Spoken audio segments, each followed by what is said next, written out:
नमस्कार। कैसे हैं आप सब? आई होप आप लोग काफ़ी ज़्यादा बढ़िया होंगे। एंड आज की इस वीडियो के अंदर हम लोग बात करने वाले हैं रामजस कॉलेज के बारे में। रामजस जो है वो दिल्ली सिटी का एक पार्ट है और आपको पता है रामजस कॉलेज काफ़ी ज़्यादा बढ़िया कॉलेज है भाई। और जितने भी दिल्ली के सबसे पुराने कॉलेज हैं, सिर्फ डीयू के ही नहीं बल्कि पूरे दिल्ली के जितने भी दिल्ली के सबसे पुराने कॉलेज हैं उनमें से एक रामजस कॉलेज है। रामजस एस्टेब्लिश किया गया था 1917 के अंदर। तो आपको एक आइडिया लग गया होगा कि भाई अभी रामजस को बने हुए 100 साल से भी ज़्यादा का समय हो चुका है। तो काफ़ी पुराना कॉलेज है, काफ़ी अच्छा कॉलेज है। तो इस कॉलेज के अंदर क्या फीस स्ट्रक्चर है, क्या कोर्सेज ऑफर करता है, इसके अलावा एक्सपोजर किस तरह का है, फेस्ट कैसे होते हैं, हर चीज़ के बारे में हम लोग डिस्कस करेंगे। और मुझे उम्मीद है कि आपको वीडियो काफ़ी ज़्यादा पसंद आएगी, जैसे कि आपको मेरी पुरानी वीडियोस भी पसंद आ रही हैं। तो पसंद आए तो आप चैनल सब्सक्राइब कर देना। बस इतनी ही छोटी सी रिक्वेस्ट मेरी हर बार रहती है, ठीक है। सबसे पहले हम लोग बात करते हैं रामजस कॉलेज के लोकेशन की कि कहाँ पर है रामजस कॉलेज। तो देखिए दिल्ली सिटी के अंदर जो नॉर्थ कैंपस है, जहाँ पर मोस्टली सारे सारे कॉलेज हैं, जैसे कि हंसराज है, हिंदू है, स्टीफन्स है, मिरांडा है, वहाँ पर बीचों बीच रामजस कॉलेज की लोकेशन है, ठीक है। इसके अलावा देखिए अगर मैं बात करूँ कि रामजस कॉलेज का मिजाज किस तरह का है, हाँ सही बोला मैंने शायद, मिजाज, राइट। तो अगर मैं बात करूँ कि रामजस कॉलेज का मिजाज किस तरह का है, तो देखिए हर कॉलेज का अपना एक अलग मिजाज होता है। जैसे कि स्टीफन्स कॉलेज है, स्टीफन्स कॉलेज को हम लोग देखते तो ऐसा बोल सकते हैं कि यार काफ़ी ज़्यादा सिंसियर बच्चे हैं, ये उसका मिजाज है।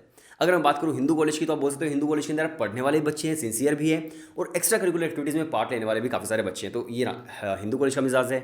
अगर मैं बात करूँ रामजस कॉलेज की, तो फिर रामजस कॉलेज के अंदर आपको थोड़ा सा पॉलिटिकल मिजाज जो है थोड़ा सा ज़्यादा देखने को मिलता है कंपेरेटिवली दूसरे दिल्ली यूनिवर्सिटी के कॉलेजेस से। तो आपको थोड़ा सा पॉलिटिकल मिजाज आपको रामजस कॉलेज का देखने को मिलता है। इसके अलावा देखिए हम ये बोल सकते हैं कि रामजस के जो बच्चे होते हैं ना, मोस्टली बच्चे वो थोड़े से मस्ती ज़्यादा करते हैं। जो रामजस के स्टूडेंट हैं वो रिलेट कर पाएंगे इस चीज़ से। तो वो थोड़े से मस्ती ज़्यादा करते हैं बाकी कॉलेज के कंपैरिजन में, राइट। बाकी कॉलेज बहुत ही बढ़िया है, बहुत ज़बरदस्त है, स्टूडेंट्स भी बहुत ही बढ़िया है। अभी मैं आपको बताने वाला हूँ। तो देखिए अगर मैं बात करूँ कि भाई नोटेबल एलुमनाई कौन कौन है रामजस कॉलेज के, तो आपने नाम सुना होगा यार, हमारे इंडिया के सबसे फाइन एक्टर्स में से एक हैं जिनका नाम है मनोज बाजपेयी। तो वो भी रामजस कॉलेज से ही पास आउट है। और मैं उनके काफ़ी सारे इंटरव्यूज़ देखता हूँ, वो बताते हैं कि जब मैं रामजस कॉलेज के अंदर था तो बाकी जो लोग हैं, जैसे कि अनुराग कश्यप हैं जो हंसराज कॉलेज से थे, या फिर विशाल भारद्वाज, इम्तियाज़ अली, ये लोग हिंदू कॉलेज से थे। तो इस तरह से वो बताते तो एक बिल्कुल ही वैसा फील होता है कि यार हम लोग भी इधर से ही पढ़ करके निकले हैं। आप लोग भी जो वीडियो देख रहे हैं उधर जाने की कोशिश करोगे, राइट, कि डीयू में हमारा एडमिशन हो जाए। तो बहुत ही एक अलग सी वाइब आती है कि यार यही स्टूडेंट है जो इन्हीं कॉलेज से निकले और आज के टाइम पर ये काफ़ी ज़्यादा पॉपुलर बन चुके हैं।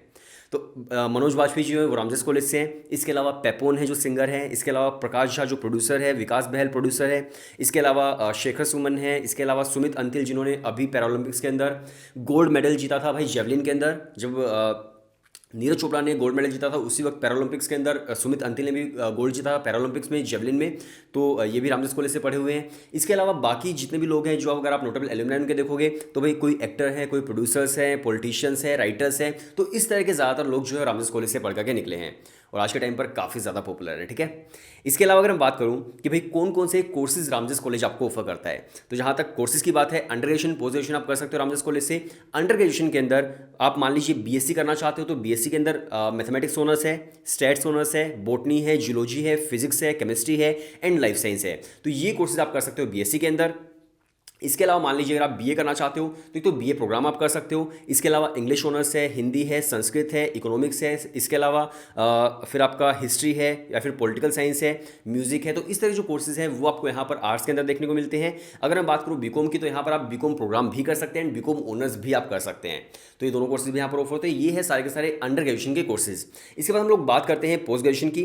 पोस्ट ग्रेजुएशन की जहाँ तक बात है तो यहाँ पर भी देखो आप एमकॉम कर सकते हो। एमकॉम के अलावा फिर आप अगर एमए करो तो वहाँ पर बंगाली एमए इन बंगाली कर सकते हो। मास्टर डिग्री इंग्लिश है, हिंदी है, फिलोसफी है, Sanskrit, economics, history, political science, music and operational research.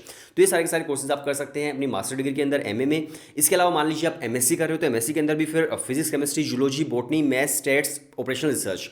तो ये सारे के सारे जो कोर्सेज हैं ये आपको रामजस कॉलेज यहाँ पर ऑफर करता है। इसके अलावा अगर आप कोई दूसरा कोर्स करना चाहते हो तो भाई वो नहीं कर पाएगा। बाकी जो कोर्सेज लिखे हुए हैं ये सारे के सारे आप रामजस कॉलेज से कर सकते हैं।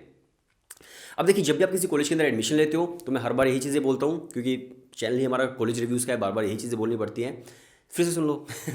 तो अगर आप भाई किसी भी कॉलेज के अंदर एडमिशन लेते हो तो दो चीज़ें बहुत ज़्यादा इंपॉर्टेंट होती है। एक होता है फीस स्ट्रक्चर और दूसरा होता है प्लेसमेंट। उसी के बेसिस पर आप आरओआई निकालते हो, रिटर्न ऑन इन्वेस्टमेंट, कि भाई मैं कितना इन्वेस्ट कर रहा हूँ, कितने पैसे दे रहा हूँ, कितनी फीस दे रहा हूँ और रिटर्न्स मुझे कितने मिल पा रहे हैं, कितनी प्लेसमेंट मुझे उस कॉलेज से मिल पा रही है। तो जहाँ तक फीस स्ट्रक्चर की बात है रामजस कॉलेज की, तो भाई आप कोई भी कोर्स कर रहे हो, आपको जो फीस स्ट्रक्चर देखने को मिलता है वो आपको 8,000 से लेकर के 12,000 के बीच ही आपको मोस्टली फीस स्ट्रक्चर देखने को मिलेगा। एक दो एक्सेप्शनल कोर्सेज हो सकते हैं, बट मोस्टली कोर्सेज का आपको 8,000 से लेकर के 12,000 फीस स्ट्रक्चर ही देखने को मिलता है। और जैसे कि रामदास कॉलेज गवर्नमेंट कॉलेज है, लेकिन गवर्नमेंट कॉलेज होने के बाद भी अगर आप कंपेयर करोगे दिल्ली यूनिवर्सिटी के दूसरे कॉलेज से जो टॉप कॉलेज है, भाई उनके कंपेरिजन में फीस रामदास कॉलेज की काफ़ी कम है, जो कि काफ़ी अच्छी बात है, काफ़ी पॉजिटिव बात है। तो फीस जो है भाई काफ़ी कम आपको देखने को मिलती है। आप भाई 8,000 रुपये में 10,000 रुपये में पूरा अपना एक साल यहाँ पर निकाल लेते हो इतनी फीस के अंदर, तो इससे बढ़िया क्या होता है। बहुत ही बढ़िया कॉलेज आपको मिलता है इतनी कम फीस के अंदर, तो भाई बहुत ज़्यादा ज़बरदस्त चीज़ है, राइट। और दूसरी तरफ अगर आप देखोगे भाई, मान लीजिए आप किसी ऐसी प्राइवेट यूनिवर्सिटी के अंदर पढ़ रहे हो जो इतनी ज़्यादा बढ़िया भी नहीं है, फीस भी लाखों में आप दे रहे हो, तो भाई फायदा नहीं है। और यहाँ पर इतना बढ़िया कॉलेज आपको मिल रहा है और फीस इतनी कम है, तो भाई क्या चाहिए और राइट। इसके अलावा देखिए मैं प्लेसमेंट्स की बात करूँ तो प्लेसमेंट्स के अंदर सबसे पहले देखो जो उन्होंने ये प्लेसमेंट का जो लगाया हुआ है इन्होंने ये मतलब शादी का कार्ड लग रहा है मुझे, थोड़ा सा ऊपर जो फ़ॉन्ट इन्होंने यूज़ किया है थोड़ा सा इनफॉर्मल शादी का कार्ड मुझे लग रहा है एनीवे, सो जो हाईएस्ट प्लेसमेंट है रामजस कॉलेज की वो है 19.25 LPA की, जो कि काफ़ी बढ़िया है भाई हाईएस्ट पैकेज के हिसाब से। इसके अलावा अगर बात करूँ एवरेज की, तो एवरेज काफ़ी कम है, एवरेज यहाँ पर 5.6 LPA ही है। तो आप समझ सकते हैं कि भाई जो ज़्यादा पैकेजेस हैं वो काफ़ी कम है और एवरेज तभी यहाँ पर निकल पा रहा है 5.6 LPA।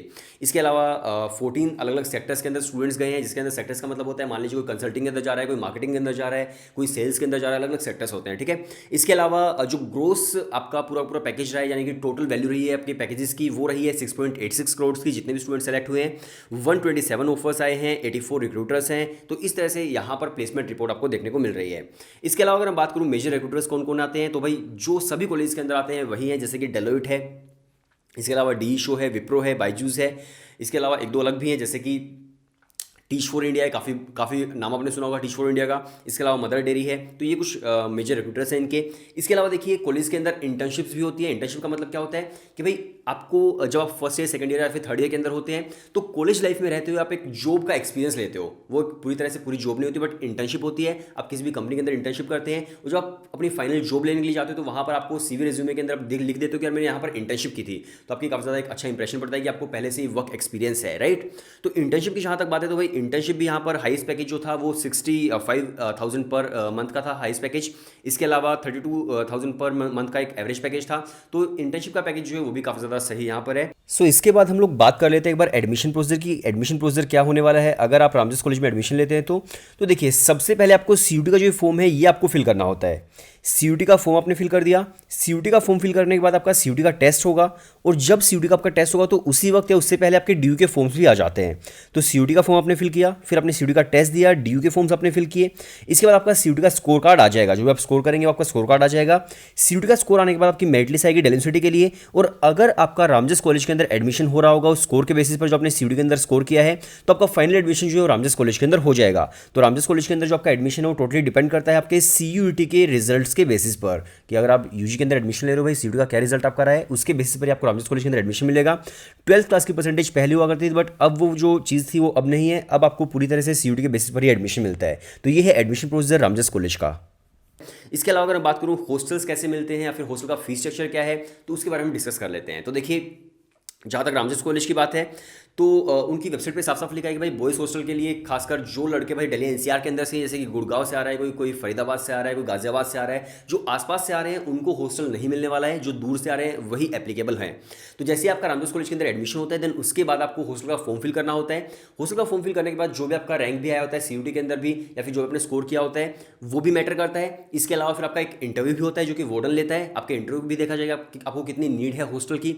इसके अलावा फिर आपका वो भी देखा जाएगा कितने दूर से आप आ रहे हो। तो ये सब मिला करके आपको पता चलता है कि भाई आपको हॉस्टल मिलेगा या फिर नहीं मिलेगा।